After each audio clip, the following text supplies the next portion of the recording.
you still looking at me? Why you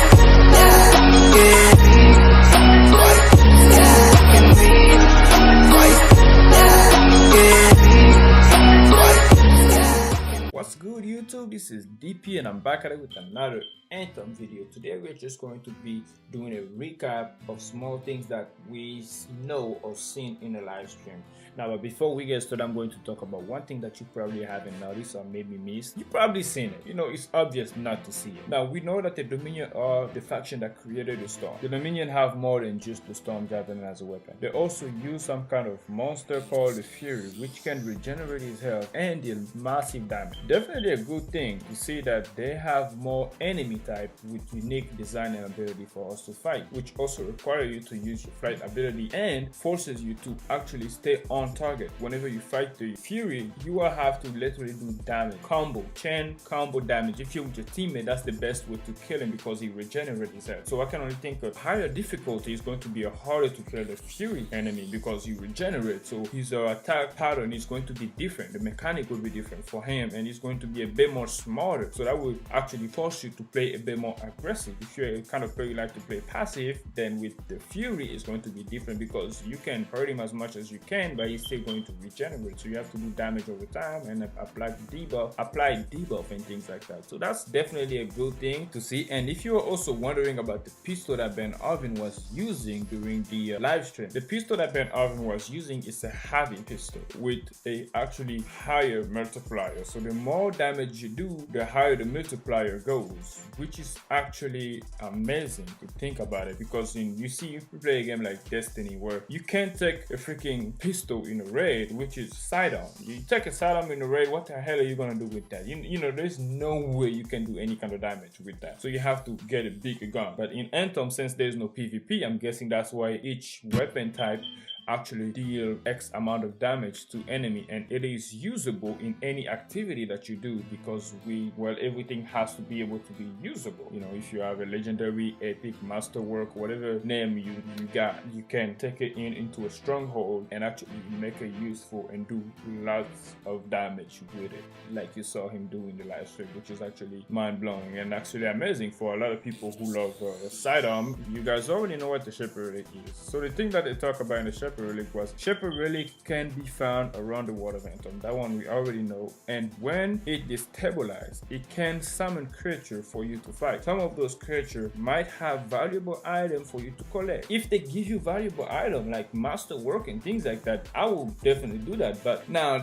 the thing is, how is it? Is it only in a story mission? When you do story, that's when you have to do this like Shepherd Relic stuff, because all I've seen only in story mission. Maybe when you do legendary contract, that's when you will see it as well, because in the legendary contract that we're doing, that's where you were kind of collecting those Shepherd Relic and trying to like stabilize them. So I'm guessing if you let it destabilize and they summon creature, does that mean you failed the quest, or can you still kill those creatures and get the loot from it? Because if they reward better loot, then you know, obviously I'm gonna want to let the Shepherd Relic go crazy and do his thing and summon the creature so I can kill it. That's just my thought, but we'll have to see once the game comes out and experience it for us. And you know about the factions. So in-game faction have daily contract, and each agent might have a different contract, and some of those contracts can be renewable contracts. Also, legendary contract is like a quest with stages in order for you to complete them, and they can be very demanding, and some of them can have 2 to 3 steps, and each step gets harder the more you do it. So whenever you complete stage 1 and you go to stage 2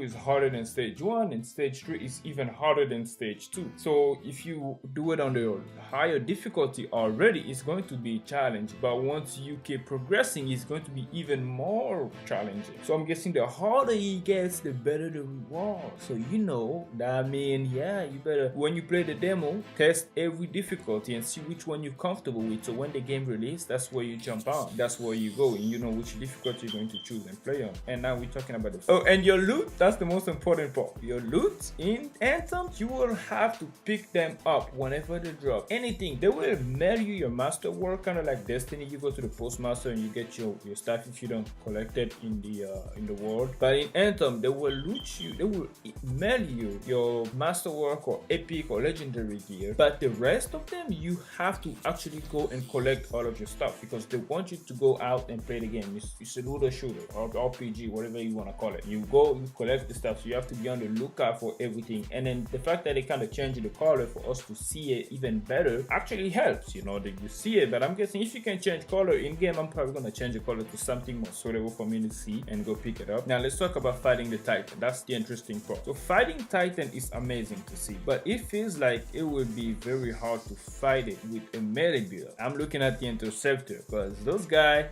really do a lot of AoE damage. And man, melee build with the Interceptor, I'm probably gonna be like rocking a sniper just in case for those long range engagement. And whenever I want to charge in with my super, then that's when I will go in and kind of do some damage, maybe applying some acid debuff and shit, then go in and, you know, go to work. That's what I'm looking at. Oh, and also the Titan, whenever they fight, they attack you, like they can, whenever they're casting their abilities, if you do enough damage, you can interrupt them from doing it so that you can stagger them. And when you do that, you can actually keep going and do damage. So like combos will come into handy when you're fighting those things. And the thing that I noticed in the live stream that they were doing was when you fight those Titans, they are actually putting your flight ability into use, which is amazing to see because a lot of game will have things like flying, but whenever you engage in fight, they don't give you a reason to use it. But in Anthem here, when Ben Arvin and his friend were playing and fighting those Titans, you can see how every time the Titan was attacking them, certain mechanic that the Titan was doing were forcing Ben Arvin to fly up in the air or dodging. That's good to see that, you know, they thought of things like that. It's like, oh well, we have this flight mechanic, instead of just flying around looking fancy, how about we put that into the game where people can fight and use it? It's a requirement, you know, not just for you to get from point A to point B. Rather,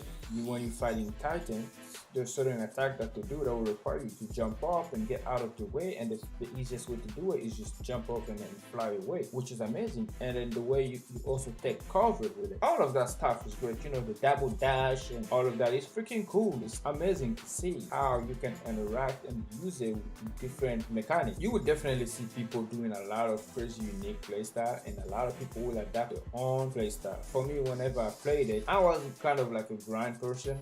I was mainly on the ground, not really flying up in the air a lot, especially since I was playing on master difficulty. And whenever you are up in the air, bro, they just shoot the hell out of it. So no, for me, if I'm in combat, definitely not. Maybe if I want to get away really quick, then that's when I'm gonna see myself doing that. But the majority of the time, nah, man, I will be down, like stay down and then shoot everything. Now up in the air, hovering and shooting, it just depends on the situation. Sometimes I might be required to do that, but I doubt I will be doing it. Anyway, I think that's where I'm going to end this video. Hey, thank you for watching. If you made it to the end, you're the best. You might as well just subscribe. I mean, come on, you're already here, why not just subscribe? You know, just do it. Don't question yourself. I know my accent sucks, I know my content is bad, but hey, we all have to start somewhere, right? And so if you give me a chance, I'll do better. Thank you. Peace out. Peace.